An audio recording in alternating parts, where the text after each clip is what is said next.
Hello there. Joining me in the studio, I have Alex Tomic, the founder of Alea, and Dr. Eyal Loz, the Chief Product Officer of RubyPlay. Welcome to the studio. Thanks for having us. Yeah. So let's talk about putting employees first. Is this good for business, and what does it mean in practice?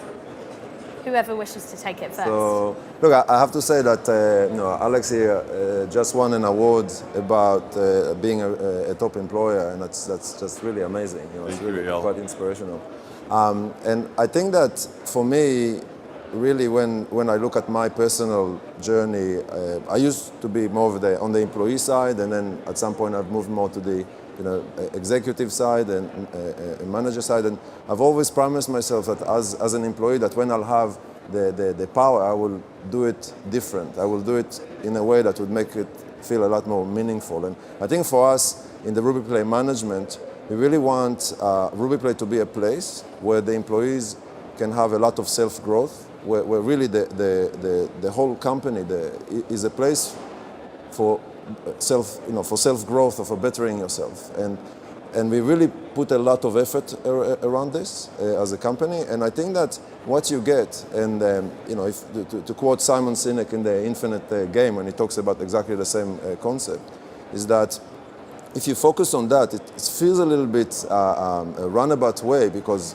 many companies put shareholders first, and then customers second, and then employees third. But if you actually put your employees first, it creates this focus, it creates this ownership, that as a byproduct of that, of people being really aligned and happy, you end up seeing amazing business results. You're seeing people going out of the way, really being aligned and feeling it's really their company, it's their place, and it really is their place to bring that kind of engagement, to bring that kind of retention with our customers. And I think that this is the kind of place that I've always wanted to work at, and that's the kind of place that we're building as a company. And Alex, the same question for you. So we were lucky enough to won several awards for best employer, best place to work. Last one being at the AGA, like two days ago. It's at the heart of our philosophy. It's not just a lip job. I think there's a reason for that. I co-founded the second Alea. Alea was founded in 2012 with my first business partner. It did end up very well. We had very different views. He was very focused on business, making money, and to be honest, we were not making money. At the moment, I started the new Alea with my new co-founder. We were focused on one thing, is having fun. Having fun together, as a group, play together. I just wanted to work with her, and then with the people who joined later. When we focused on having fun, we start making a tremendous amount of money. If you aim at money, you don't make money. If you aim at being a group of people who wants to, genuinely have fun together, you're gonna start having results. But for that, you need to put a framework where people are going to feel good in the place where they work. You're going to provide them. We have a gym, we have hyperbaric chamber, we have ice baths, we have sauna, we have vegetarian food delivered every day, we have a bottle in glass water to avoid microplastics. We do a lot of things. We have these personal trainers coming every day. It's a tribe mentality, And it is another thing that's very important, is that we hire outside of the industry, because we believe that we have access to a bigger pool of people, and also we let people go. It means that's a very important point. You come at Alea, and let's say after 2 or 3 years you leave Alea. And that's perfectly fine. And you may come back or you may not come back. If you come back, let's say 2 years after, you have learned something in other companies and you're going to bring that back to Alea. If not, you kind of, and I use that term that I've heard from Eman, from Sigma, you become a kind of alumni. Okay, so you always going to be a kind of ambassador of the company. And the funny thing I didn't thought about before we start this interview is that we have one of our ex-employees that's working with you now, and that's thriving in your company. And sometimes I can be a little bit jealous about that because we've discovered that person and she was not in the industry.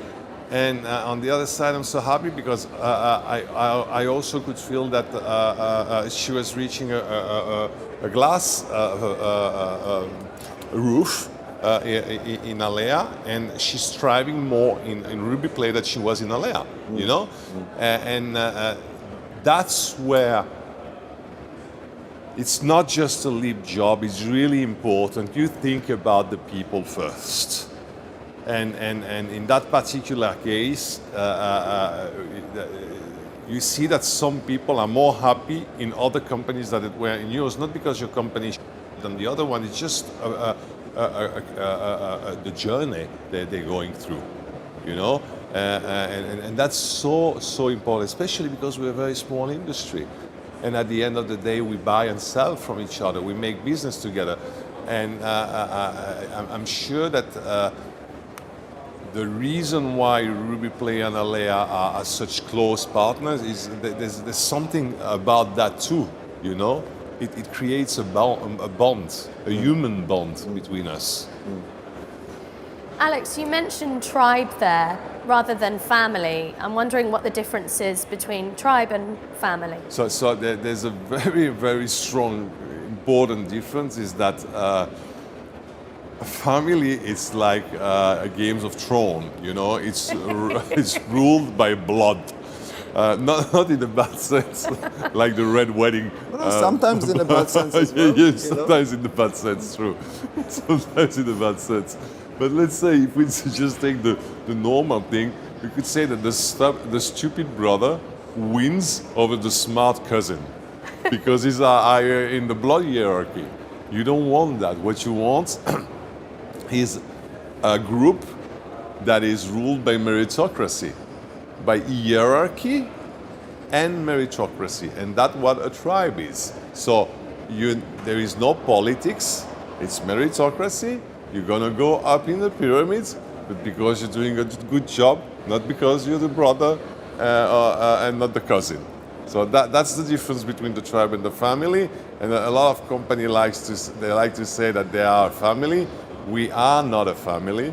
These people, they have their family, they have their wife, and they have their kids, and they have their parents, and this is more important as a link, and it's a different link than what they have within the company, within Alea.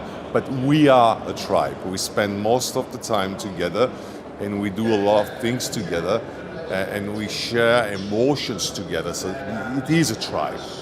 I think to add to that, I think first of all, to me, there's something quite disingenuous about that statement that I hear a lot, you know, in all industries. Not just like, you know, we are family, but then when you find that those companies go to these really, you know, big challenges, all of a sudden we are not a family. We're actually an employer, and I think that I totally connect to what Alex is saying. Like you don't really choose your family, but you choose your tribe.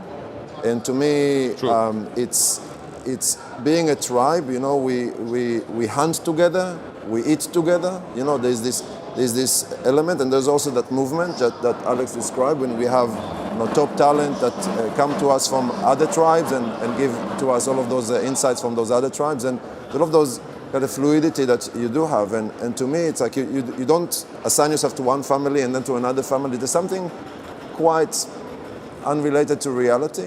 But when you're a tribe, you know, you have that connection, that you know, togetherness that you have, that you create, and it absolutely, you know, what you bring, the value that you bring makes a big difference to where you are and how much you can pull the tribe the right way. So.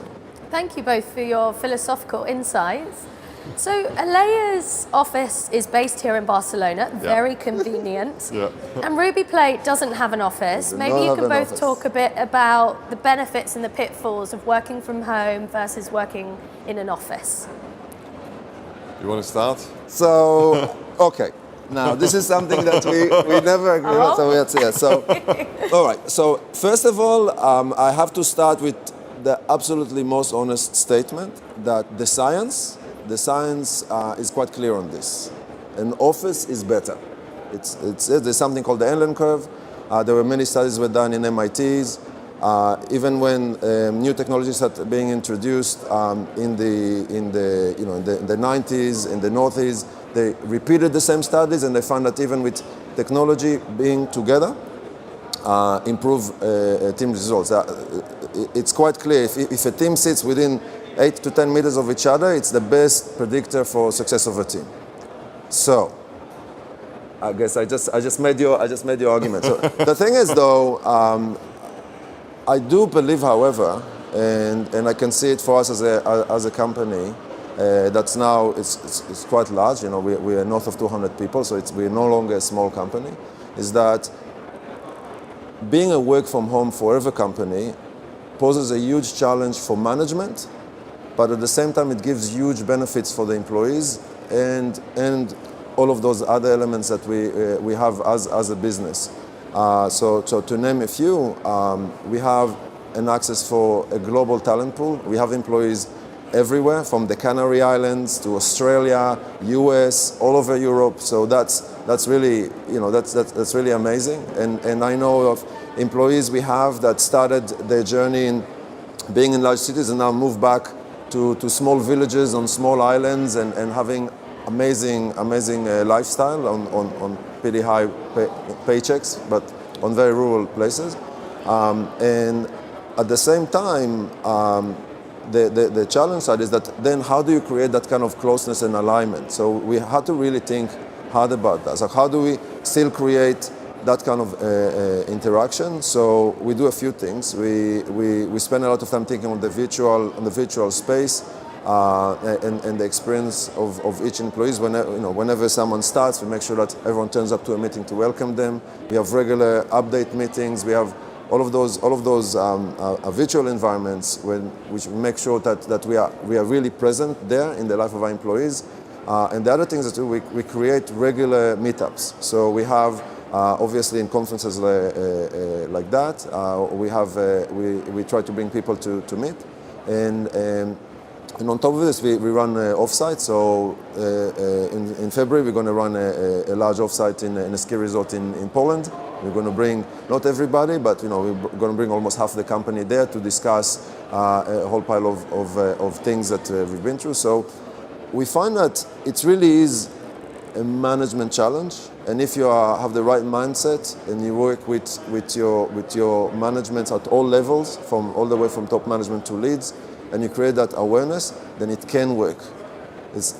And for that, I said that the science shows that it is a really big challenge, but nevertheless, it's a challenge that you can overcome, and I feel that we have the results to show.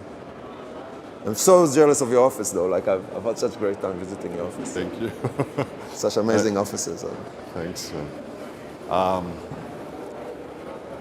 As Eyal said, and you have access to a bigger pool of talents when you have no offices, and that's what we do by recruiting outside of the iGaming industry to have access to a bigger pool of talents. But if you add to that the fact that you have no offices and that you can recruit basically anywhere in the world, it adds up. Now, on the other side, we have Spotify that is saying we don't believe that we don't treat our employees like childs, something like that. Some kind of provocative statement. It's not about treating people like childs. Not trusting them. It's just human nature, and human nature shows, and there's been studies that has been done where they take a couple of people, they put them in a Zoom meeting, so remotely, and they have this brain scan. It's a light brain scan. It's not like this MRI machine, it's just something they put on your head. And they see, and they take the same people and they do in a real life meeting. Okay? And what they saw is that the zones of the brain that were related to emotions were not lit up when you had a Zoom call. Okay? I would also not recommend people doing online therapy, for example, because emotionally you're not connected to the people you are talking to when you are not in presential. So that's the first thing. It's also all the chit-chats that are going to happen in the office when they meet at the coffee machine and all this thing. And it's all the spirit that you create by having people living together. And if you have activities like going to the gym, etc., you're going to create something special. When we won the award the other night, one of our employees that was sitting at the table, she came to me and she said, Alex, you have no idea how much I didn't want to come back to the office after COVID. And you guys built this office, and it's an amazing office, and she's coming to the office every day. She said, now I'm looking for coming to the office because I know I want to do the yoga session in the morning, I want to do the gym, I want to do the sauna, I want to do this, I want to see my colleagues, etc.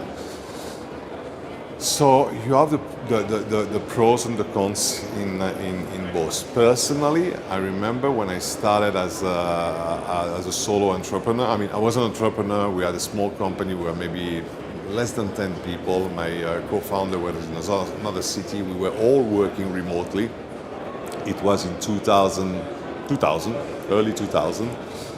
I rented a small desk in the office of a friend of mine that had an IT company, like 70 people, just to be able to talk with my colleagues that were not working on the same project that me, but go to the coffee machine and being surrounded by other human beings, I could talk to them. If I would stay home with my box shot or with my pajamas, working from the place where I live, that's also a thing that's very important, it's the space. You have the living space and you have the working space, and your brain makes very, very strong difference about that. Working from my living space wasn't possible.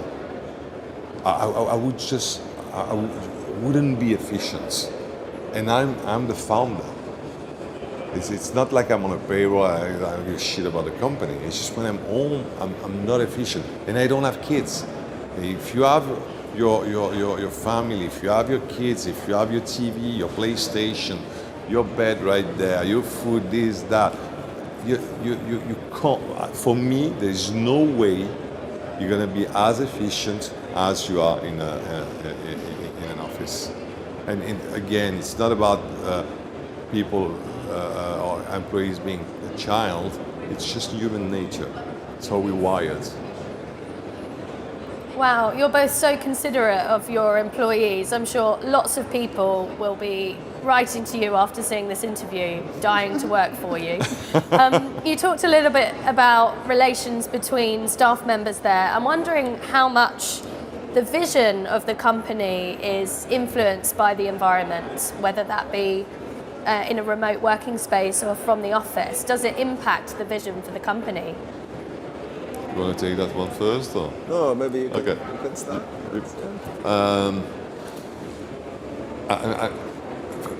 In Alea, it's quite clear because a lot of people are asking us, are you doing iGaming or are you in the health business? Because every employee has a whoop, the one that were here at the beginning. All the friends as well. and not only employees, but we provide it to our partners also. Or they have a UA ring, and then we have this common, the application whoop, where we have a group, we can all check our stats, okay? And then we have a WhatsApp group where we have challenges, like no coffee after midday, last meal 4 hours before you go to bed, no alcohol during 1 week, at least 10,000 steps, at least 8 hours sleep. I mean, we do ice baths, sauna. We do many of these challenges. They're tracked by a biohacker, which is called Erwin Sozea. It's a French guy, and he gives us the data about that. So we are very focused on health because we believe that there's no way you can perform or put it another way, be happy, okay, if you're not healthy. And there's and the base. Before we used to say there's 3 pillars. There's the diet, there's exercise, and there's sleep. And now we know that it's a foundation and 2 pillars. And the foundation is sleep. You can have the best diet, you can exercise. If you don't sleep correctly, is not going to work. And there's a study that has been done where you have a manager that has slept only 5 hours, so they take this poor guy and they make him sleep just 5 hours and they put him in a meeting and they film, okay? And there's one marker that's called self-expression, okay? It's how people are going to express themselves, talk about their ideas. We talk, it's creativity, okay? First, what they notice, there's a lack of eye contact with the manager and between the other people. So basically, instead of having this kind of conversation, they're like, they're looking down, they're trying to avoid eye contact because they're trying to avoid the grumpiness of the manager. The manager is grumpy. First, he's grumpy and he's cognitively impaired. So he's emotionally unstable and cognitively impaired. And then he cannot process ideas properly. So what's going to happen? When someone comes with a creative idea that can be discussed, maybe it's a bad idea, or maybe it needs to be challenged and reoriented and worked around. The guy just said, it's a shitty idea, why are you coming up with all this idea? We need to go straight to the point and look at the ROI and blah, blah, blah, and fucking nah. Okay, and that's how the meeting's going to end. One time is going to do that, and then the other one are going to see it, and nobody's going to talk. Okay, so this experiment has been repeated over and over again, and always ends up miserably. But what we're trying to do, the first thing is have people sleep enough, because we know that if they're asleep, I know it for myself very well. I forgot to talk about alcohol before, because it's the biggest sleep disruptor. First comes alcohol, then comes caffeine, and then comes food too close to bedtime, and stress, of course.